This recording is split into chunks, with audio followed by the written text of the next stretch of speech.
फिर किसी को बताओ। बस ये 3 स्टेप आप अपनी लाइफ में एक सीख लो, एक व्यवहार में ले आओ इस चीज को। फिर देखो आप छोटी छोटी बातें भी सीख जाएंगे, क्योंकि छोटी छोटी शब्दों से ही तो हम बड़े शब्दों की ओर आते हैं ना। तो इसलिए छोटी छोटी बातों को इग्नोर मत करो। इग्नोर करना एक तो बंद कर दो। कोई भी बात छोटी नहीं होती, छोटी बात से ही हम बड़ी बात तक पहुंचते हैं। छोटी सी गिनती से ही हम पहाड़ों तक पहुंचते, पहाड़ों से बड़े समुद्र तक पहुंचते हैं। तो इस तरह से हर अक्षर हमें शब्द की ओर ले जाता है, शब्द हमें वाक्य की ओर ले जाता है। इसलिए छोटी बात कोई भी नहीं होती। जो हम नहीं जानते, चाहे वो छोटी सी बात हो या बड़ी सी बात हो, उसे सीख लो। हर समय सीखने के लिए तैयार रहो। जो हमारा प्रश्न ये है कि हम अपनी मेमोरी को कैसे बढ़ाएं, या हम कहें कि हम अपने ब्रेन पावर को कैसे बढ़ाएं। ब्रेन पावर को बढ़ाना बिल्कुल उसी तरह से है जिस तरह से हम अपने शरीर को एक्सरसाइज करके मसल्स को हम इम्प्रूव करते हैं, मसल्स को हम इंक्रीज करते हैं। इसके लिए मेहनत करनी पड़ती है। ब्रेन भी एक मसल है, ये ध्यान रखो कि ब्रेन एक मसल है, इसको एक्सरसाइज की जरूरत है। इसके बढ़ाने के लिए, यानी कि अपनी इंटेलिजेंसी को बढ़ाने के लिए हमें मेहनत करनी पड़ेगी, हमें इसके लिए एक्सरसाइज करनी पड़ेगी। अपने आप को इम्प्रूव करने के लिए अगर आप साथियों के साथ कंपटीशन कर रहे हैं, क्लास में इंसल्ट से बचना चाहते हैं, तो सबसे ही पहला एक कार्य, इंसल्ट को भी साइड में कर दो। हम अपनी लाइफ में कुछ बनना चाहते हैं, हम किसी को फॉलो कर रहे हैं, उसके कार्यों से हम बहुत ही प्रभावित हुए हैं और हम भी चाहते हैं कि हम भी उनकी जैसे इंटेलिजेंट बने। तो इंटेलिजेंट बनने से हमारी इज्जत तो होती है समाज में, जो 4 लोग होते हैं उनमें हम हीरो भी बनते हैं, है ना।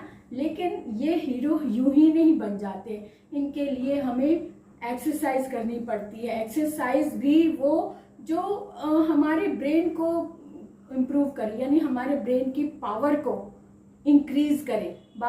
पावर को इंक्रीज कैसे कर सकते हैं? ये बहुत ही छोटा सा उपाय है, आप भी कर सकते हैं, कोई भी कर सकता है अपने ब्रेन पावर को। अपना जैसे हम अपनी पॉकेट में एक छोटी सी डायरी, पेन हर समय रखें। आपने कभी नोटिस किया है कि जितने भी इंटेलिजेंट पर्सन होते हैं वो छोटी छोटी बातों को इग्नोर नहीं करते। जहां भी उनको छोटी सी भी नॉलेज मिलती है जो उनको नहीं थी, पहली बार पता चला, उसको फटाफट डायरी निकालते हैं पॉकेट से और लिख लेते हैं। बस यही आपने करना है। जहां भी आपको नई बात पता चले, पॉकेट से फटाफट डायरी निकालो, पेन निकालो और उसे नोट कर लो। और जहां जहां इसकी जरूरत पड़े उसका उपयोग करो, बार बार उपयोग करो। घर में आकर जो आपने डायरी में नोट किया है उसको एक अलग और डायरी बनाओ, उसमें नोट करते जाओ कि आज मैंने ये नया सीखा, आज मैंने नया सीखा। फिर उस नए सीखे को अपने तक सीमित मत रखो, इसको किसी और के आगे कन्वर्ट भी कर दो, इसको आगे जैसे ट्रांसफर करते हैं, शेयर करते हैं। जो भी आपके क्लासमेट हैं या आपके छोटे भाई बहन हैं उनको भी बताओ कि आज मैंने पता क्या सीखा, आज मैंने बड़ी ही अजीब सी चीज सीखी, मैं तुझे भी बताता हूँ। जैसे कोई भी स्टोरी टाइप हम बताते हैं ना कोई, तो स्टोरी की तरह दूसरों को बताओ। तो उसको बताने से क्या होगा, जो आपने नया सीखा है आपका रिवीजन हो जाएगा। आपने जो भी एक कॉन्सेप्ट नया सीखने की कोशिश की है, जब हम किसी को पढ़ा रहे होते हैं, किसी को बता रहे होते हैं, तो पहले हम अपने माइंड में उसे रिवाइज करते हैं, है ना। यानी कि जो भी दृश्य हमने देखा हमारे दिमाग में घूम रहा, उसको हमने शब्दों में व्यक्त करके दूसरे को बताया। तो बस यही तरीका होता है अपने माइंड को, अपने ब्रेन को, अपनी इंटेलिजेंसी को बढ़ाने का, अपने ब्रेन की पावर को बढ़ाने का। क्योंकि हमारे दिमाग के 2 हिस्से होते हैं, एक लेफ्ट और एक राइट होता है ना। तो राइट ब्रेन जो है वो इमेजिनेशन करता है, कल्पना करता है। तो जो हम कल्पना करते हैं उसको हम साकार रूप देते हैं। साकार रूप हम, यानी कि जो शब्दों में व्यक्त करना होता है, जो अक्षर की पहचान होती है, जो आकार हमें मिलता है, वो हम लेफ्ट साइड का यूज करके करते हैं।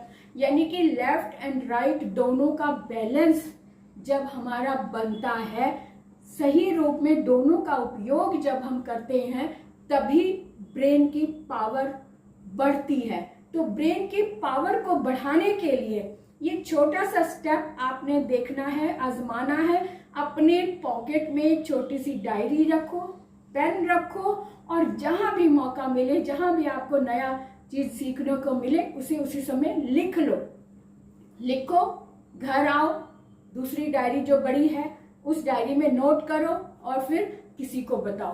बस ये 3 स्टेप आप अपनी लाइफ में एक सीख लो, एक व्यवहार में ले आओ इस चीज को।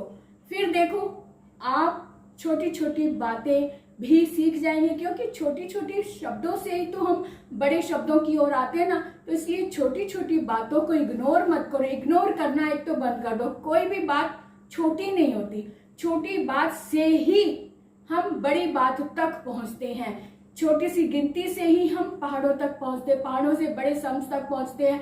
तो इस तरह से हर अक्षर हमें शब्द की ओर ले जाता है, शब्द हमें वाक्य की ओर ले जाता है। इसलिए छोटी बात कोई भी नहीं होती। जो हम नहीं जानते, चाहे वो छोटी सी बात हो या बड़ी सी बात हो, उसे सीख लो। हर समय सीखने के लिए तैयार रहो। तब देखो आपके ब्रेन की पावर कहाँ तक पहुंचती है, कहाँ तक इंक्रीज होती है। तो ये बात छोटी सी बातें हैं। ये जो साइंटिस्ट बनना है, इंजीनियर बनना है, कुछ भी डॉक्टर बनना है या बिजनेसमैन बनना है, कुछ भी बनना है, लेकिन उसके लिए पहला स्टेप हमारा पढ़ाई है। और पढ़ाई को सीखने के लिए हर समय अवेयर रहना जरूरी है। और अवेयर रहने के लिए हमारे पास हमेशा पॉकेट में डायरी, पेन हर समय रहना चाहिए। यानी कि हमें अपने आप को हर समय सीखने के लिए तैयार रखना है। जो सीखने के लिए हर समय तैयार रहना ही हमारी कामयाबी का पहला स्टेप है, पहला आधार है। पहले आधार को हम मजबूत कर ले। मजबूती से जब हम पांव रखते हैं तो दूसरा पांव अपने आप ही आगे की ओर बढ़ता है और एक एक करके हम स्टेप बढ़ते चले जाते हैं।